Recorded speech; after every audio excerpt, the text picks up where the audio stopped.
গরমের মতোই পাল্লা দিয়ে উত্তাপ বাড়ছে দ্রব্যমূল্যের বাজারে। এদিকে সবজির দাম আগের চেয়ে বাজার ভেদে 10 থেকে 15 টাকা বেড়েছে।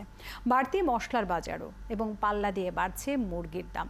সকলের অজুহাতে গরমের প্রভাবে দাম বেড়েছে। সকলের একই অজুহাত, গরমের প্রভাবে দাম বেড়েছে, যদিও এই যুক্তি মানতে নারাজ ক্রেতারা। বিস্তারিত ফয়সাল রয়েলের প্রতিবেদনে।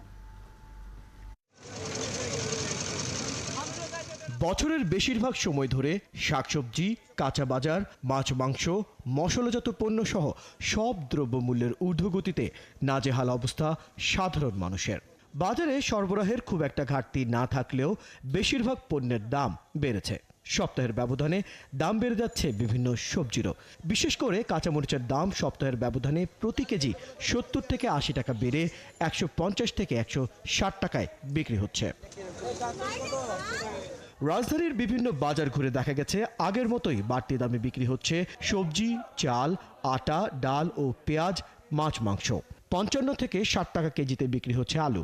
স্থানভেদে পাকা টমেটো বিক্রি হচ্ছে 50 থেকে 60 টাকায়। পেঁপের কেজি 80 থেকে 90, বেগুনও প্রায় 100 ছুঁই।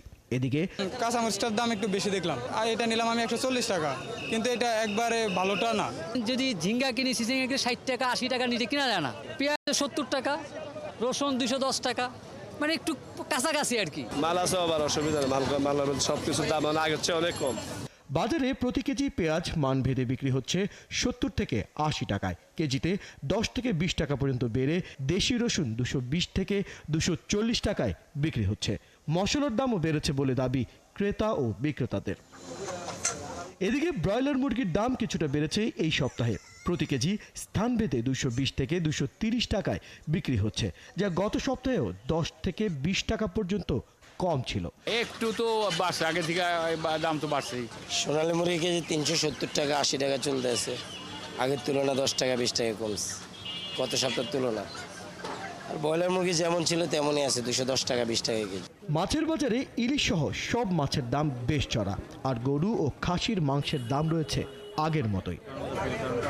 ফয়সাল রয়েল, 71, ঢাকা।